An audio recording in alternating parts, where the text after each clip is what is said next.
Hi friends, welcome to IMO videos. Standard 8th, video number 43, squares and square roots, section A, easy. Let's start. The product of two numbers is 1296. If one number is 16 times the other, find the numbers. See here, there are two numbers and the product is 1296. Now one number is 16 times the other. Okay. One number equals to x. Okay.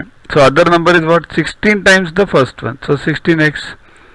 But the product is what? 16x into x. So this. But what is given? It is 1296.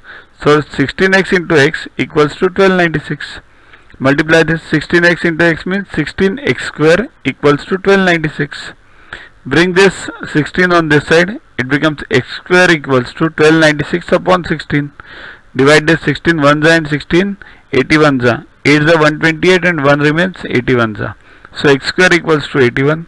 So x equals to what? Square root of 81. So it can be, it is 9. Generally, here, if in the exam it's given plus or minus 9, then you can write it plus or minus 9. Because remember, even minus 9 square is 81 and plus 9 square is also 81. So square root can be plus or minus. It depends on what answer is given. Either it can be plus 9, minus 9 or both. Plus 9, plus or minus it's given 9. Okay. So one number is 9 and other number is 16 into 9, that is 144.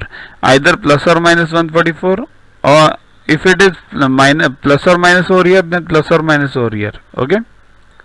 Next, a number is multiplied by 2 1 upon 3 times itself, and then 61 is subtracted from the product obtained.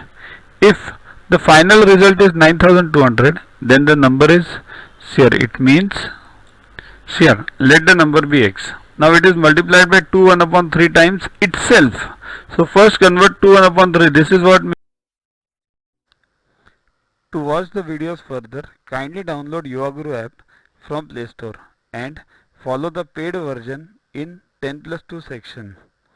You can also WhatsApp on the number 9960560404 to get the videos permanently on your PC and on your mobile. What you get in these videos? IMO, IO, IGKO, ISCO, NSO, NCO, Homi Bhabha plus many other exams questions with explanations. So keep studying, keep watching.